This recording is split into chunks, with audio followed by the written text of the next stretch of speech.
Hey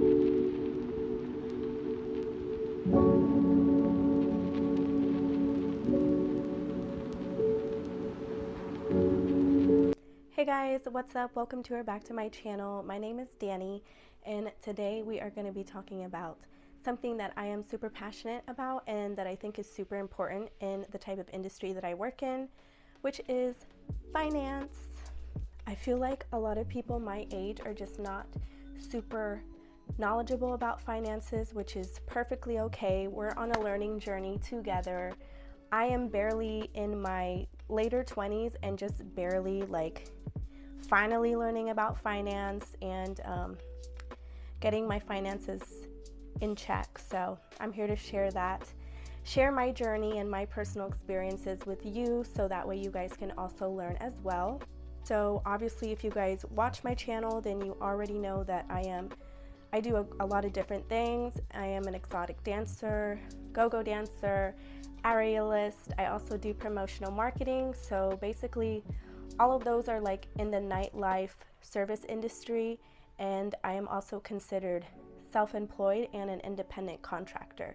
With that being said, this video is going to be intended for other people in the service industry, whether you are a bartender, waitress, stripper, performer, etc. Hopefully these tips can help you out. And to be more specific, these are the things that I'm going to be going over in the video. I'm going to go over budgeting, emergency fund, investing, taxes, building credit, having multiple sources of income, and having an exit plan. So let's get into it. Okay, so I think the first step is to create a budget if you haven't already. This is pretty simple to do. There's apps out there, websites that can help you create a budget. I personally just did my budget on my notes app on my iPhone, but basically you're going to want to include all of your expenses like rent, electricity, cell phone bill, Netflix, insurance, car payment, etc. Like all of your expenses, as well as like what you spend typically on going out to eat. How much do you spend on gas? How much do you spend on groceries? Try to estimate as close as possible your expenses. But yeah, I think a budget is super important, just to kind of get that visual idea of, okay, am I overspending? How much realistically do I have to make in order to sustain this lifestyle that I have? And it's also important for setting goals. So once you have your budget set up and you know, okay, I'm just gonna throw a random number out there, I have to make at least $6,000 a month in order to cover my rent, all of my bills, and also go ahead and throw in if you want to put money aside to save and invest, go ahead and include that. Or oh, I want $1,000 extra for travel, which is what I do for myself. I either do travel or shopping, like my little treat yourself fund. So I like to include an extra $1,000 in my budget. Yeah, let's say that your goal is you want to make $6,000 per month. That's enough to cover all of your expenses, cover your treat yourself fund, eating out fund, saving and investing. That's more than enough to cover what you need. As an exotic dancer, I would do 6,000 divided by 4, because there's typically 4 weeks in a month, right? So that means I need to make $1,500 per week, or I need to be aiming to make $1,500 per week. So let's say I work 4 shifts a week. 1,500 divided by 4, which is $375. That is extremely doable, in my opinion. The point that I'm trying to make here is that by having a budget created, you're able to really break down and see how much you need to make in order to hit your goals. So that's something that really helps me set up my work schedule, and also I go into work every day with a goal in mind. yeah, and I just keep track of it throughout the month. I'm like, okay, I have to make this much. If I go in X amount of days per week and make minimum this amount, like, I'll be good. The second thing I'm going to talk about is an emergency fund. If you don't already have an emergency fund, well, first off, let me explain what an emergency fund is if you don't know already. Basically, it's a fund for emergencies. It's pretty self-explanatory, but let's just say, I don't know, your car breaks down, or you are out of work for a couple months for whatever reason, or, you know, I don't know. There's like so many things that could happen in life. So it's good to have like a cushion to fall back on. As a rule of thumb, they say that your emergency fund should be 3 to 6 months worth of living expenses. So now that you've created your budget, you know what your living expenses are looking like. So go ahead and times that by 3 or 6 and make it a goal to have that saved up. And I'm just going off of the example that we did earlier, and since they say that the rule of thumb is between 3 to 6 months, I'm just going to do something in the middle, and I'm going to say 4.5 months. 6,000 times 4.5, which is 27,000. So that would be a good amount to have saved up just in case of emergencies. And also, side note to the emergency fund thing, I personally recommend having your emergency fund in something like a high yield savings account or a money market savings account, because they do pay a higher interest than regular savings accounts. For example, like the average rate for a savings account is 0.1%, which is pretty trash. I personally have my emergency fund with Biobank, and right now they have a 1.30% APY plus compound interest, which is awesome. And if you don't know what compound interest means, how can I explain this? Basically, your interest, the interest that you earns interest, and then that interest earns interest, and that interest earns interest, and it just keeps building and building and building, which is amazing. I love compound interest. But yeah, I don't have a referral code or anything for Biobank, but I will link their website down below. And of course, there's plenty of other different types of money market and high yield accounts out there. So I would just do research and see which one is best for you. Okay, the next thing on my list, I'm doing a happy dance because I love talking about it and it makes me really happy. Investing. Investing is super duper important, and in these times it's so easy to do it, and you can literally have $1 and start, you know, a brokerage account. So no excuses for not investing. I could literally talk about investing all day, and I'll probably do a more detailed video about that in the future, but I'm just going to very briefly go over like different types of investments that you could invest in, because there's so many. Of course, there's stocks, bonds, real estate, crypto, CDs, etc., etc. Investing is super important because over time you want your money to be growing in value. Just look at right now, our inflation percentage is what, at like 8%, which means that your money is losing value. So I mean, stocks aren't doing that well either right now, but let's not talk about that right now. So me personally, I use Robinhood as my brokerage account, and I know that Robinhood doesn't have the best rep, but in my opinion, Robinhood is very simple to use, straight to the point. It's easy for beginners, and I like that because I am a beginner, you know, and I like things that are just like straight to the point. I will link my referral link down below, and if you sign up using that link, you get a free stock, and I get a free stock, which is awesome. Who doesn't like free things? But of course, I want you guys to do your own research and and go with whatever brokerage account aligns with you. And before I move on to the next topic, I just want to share some of my personal favorite types of investments with you guys.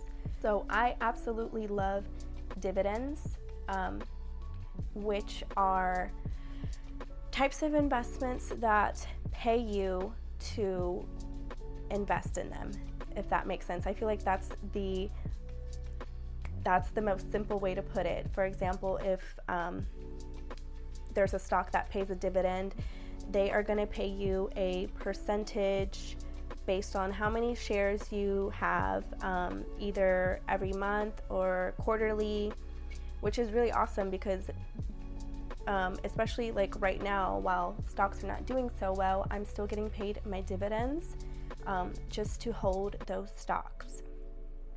And like, some people actually can make, what is it called?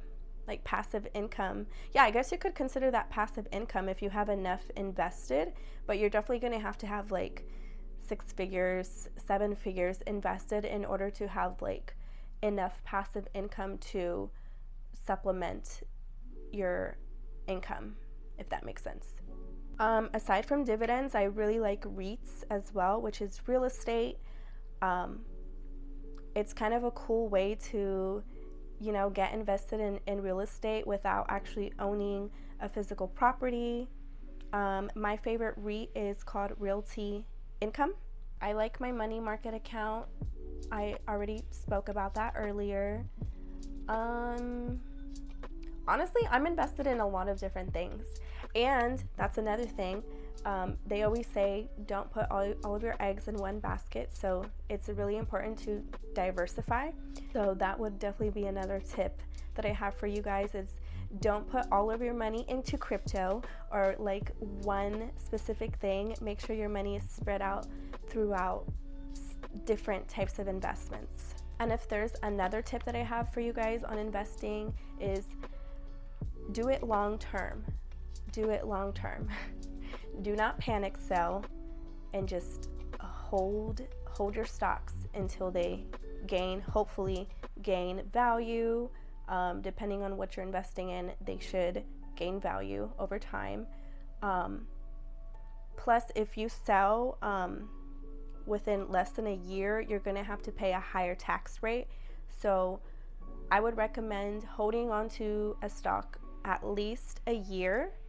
If you must sell within like a 5-year period, then at least hold it for a year. That way you don't have to pay that higher capital gains tax on it.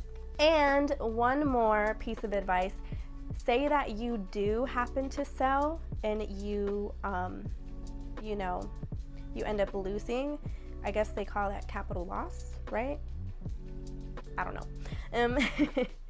Yeah, say that you end up selling and you lose money. You can actually use that on your taxes as a loss. So just on the off chance that you sell your stock like I told you not to and you end up losing money, at least use it on your taxes. And speaking of taxes, that's our next subject. Okay, for my stripper friends who are watching right now, taxes is super duper important. And you know what? A lot of us don't even do our taxes. I'm not gonna judge, okay? But let me tell you why you should be doing your taxes. First off, there's a little thing called the IRS. No, but really, like, the IRS is, you do not want to play around with them. You could ideally, be all cash and live off of cash, off grid, if you would like to. But if you want to do things like purchase a home, purchase a car, take out a loan, if you want to make any big serious purchases like that in your life, you are going to want to do your taxes. For example, if I wanted to get a mortgage on a home, I need at least 2 years of tax returns to prove an income. And for self-employed people like us, especially dancers, like, they do not be playing around. Like, trust me, I've been trying to get a home for the past 2 years, and it's been such a headache. So I'm just speaking from love, because I don't want you guys to go through the same obstacles that I'm being faced with right now. So do your taxes. It'll help out in the long run, trust me. I know it sucks having to pay, especially so much money, as we make a lot of money, but I truly think it'll benefit you in the long run. Obviously, I'm not a tax expert, so I'm not gonna like tell you how to do your taxes, because I don't know how. I'll share some tips that I've learned along the way, and also I highly recommend you go to a professional. Like, you could do your taxes on like TurboTax or those type of sites that let you do them on your own, but I don't recommend it. Like, I will always recommend to go to a professional, because you don't want to mess something up on accident and then have the IRS come after you. Like, don't mess with them. So this is intended for my exotic dancing friends, performer friends, go-go dancers.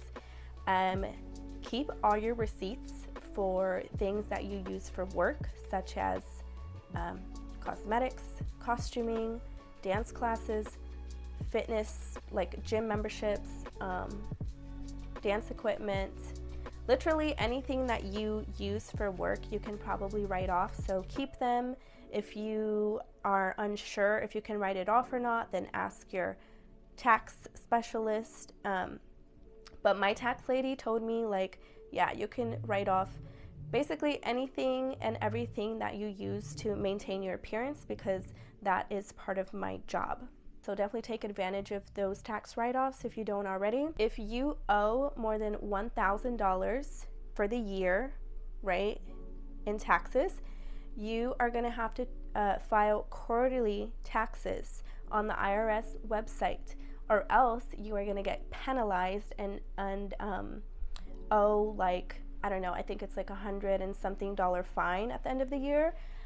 I didn't know that, and I got penalized. So again, I'm just relaying this information so you guys are prepared and know what to do. On the IRS website, you can pay your quarterly taxes, and I believe, I can't remember, I think it's like January, April, July, and September. I could be wrong, but yeah, you have to pay your taxes quarterly.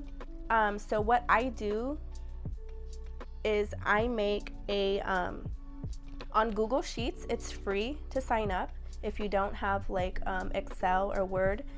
I use their little spreadsheet to keep track of my income. So I'll keep track of my monthly income, my expenses, and stuff like that on there.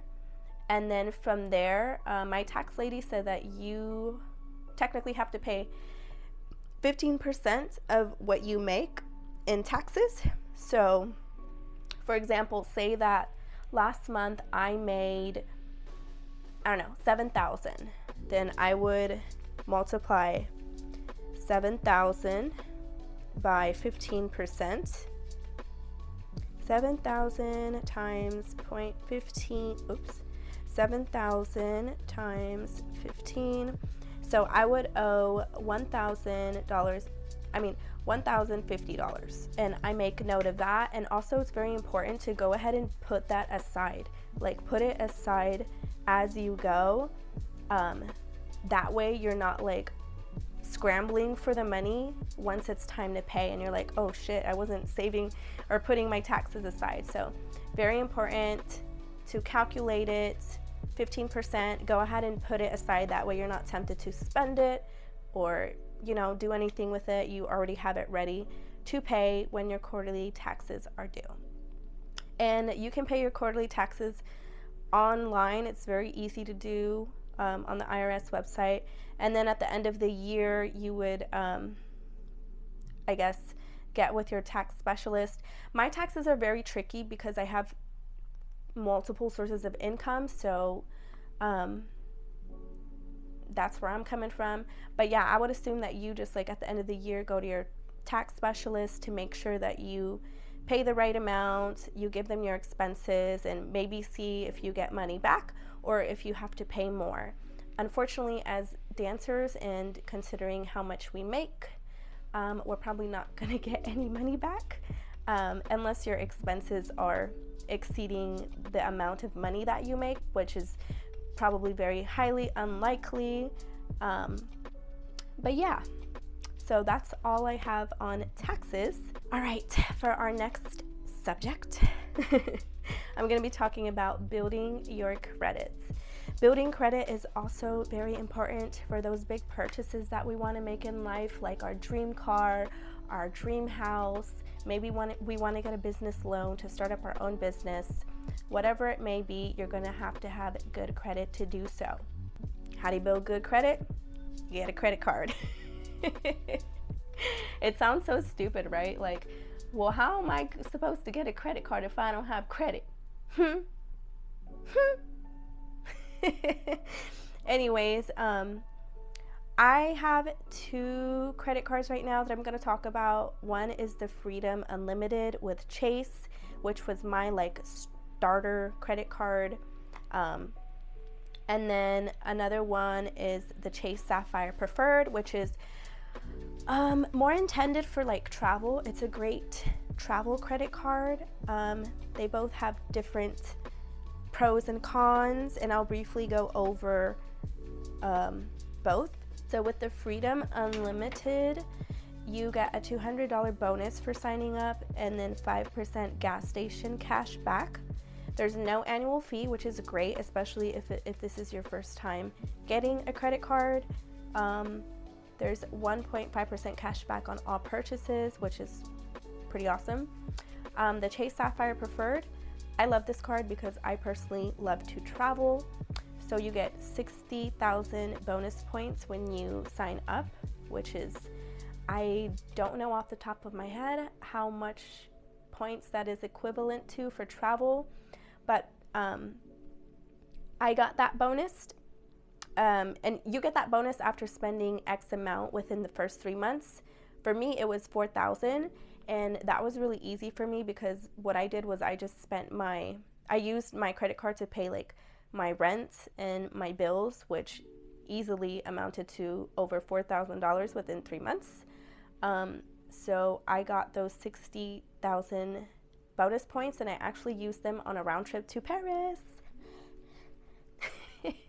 So I'm going to Paris in September. Thank you, Chase Sapphire Preferred. And basically, I was just spending money on things that I was going to spend anyway. So I basically am going to Paris for the free. I love free things. You also earn 3 times points on dining and 2 times points on travel. There is a $95 annual fee, but given all of the perks that come along for it, and there's a lot of different perks, look into it. It's worth it for me. Plus, like I said, I travel a lot, and they have a lot of specific traveling perks for this card, so it just made sense for me. The things with credit cards, though, is that you have to use them correctly. First off, you don't want to spend over 30% of your credit amount line that they give you. So let's say that my Chase Sapphire Preferred card has $5,000 credit line on it. So that means I am not going to spend over 30% of that, which is $1,500 on my credit card. Because when my statement balance comes out, and let's say that I'm using 100% of my credit line, that's not going to look good for my credit, and it's most likely going to make my credit go down. So as a rule of thumb, I never spend over 30% of the credit line amount. I also always pay the minimum, not the minimum, the statement balance amount each month. So don't pay off your total balance. I mean, you can if you want, but you don't have to. Just pay the statement balance. Hopefully that makes sense.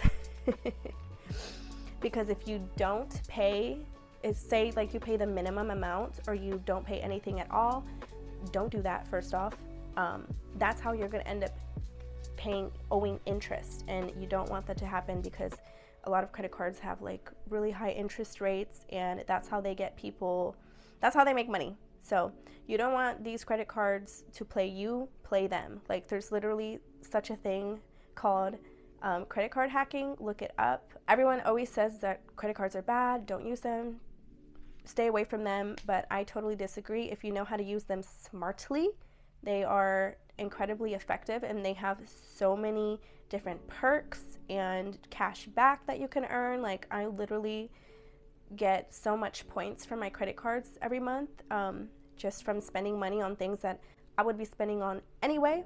I kind of use them as like a debit card. So like, instead of using my debit card for all of my purchases that I would typically make, I use my credit card, and then I use my debit card to pay the credit card off.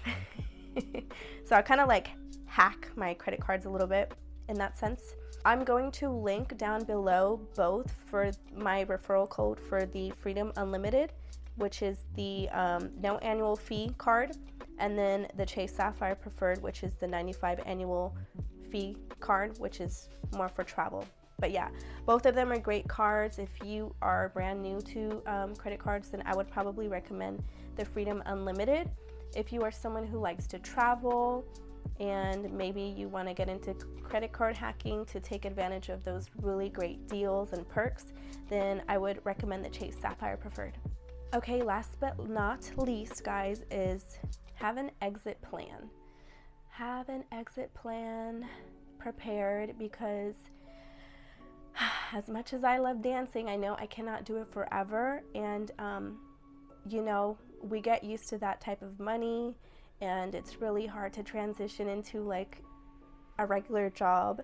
So that's why I think it's so important to talk about saving, investing, just like leveling up financially. That way, when it comes the day that you stop dancing, like, you're good, you know, you're solid.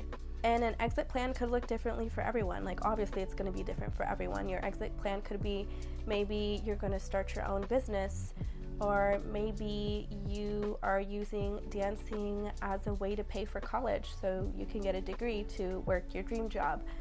Or maybe you plan on investing all of your money so that you can live off of your dividends. You know, whatever it is, just have it ready. Have that planned out and ready so that you are prepared when the day comes. Alright guys, that's all I have for you today. I hope you guys enjoyed watching this video. Hopefully it wasn't like too hard to follow. I try to keep everything as simple as possible. If you guys want me to go more in detail about like specific things, let me know, but I just wanted to keep it very like basic and give like a basic overview of different types of things.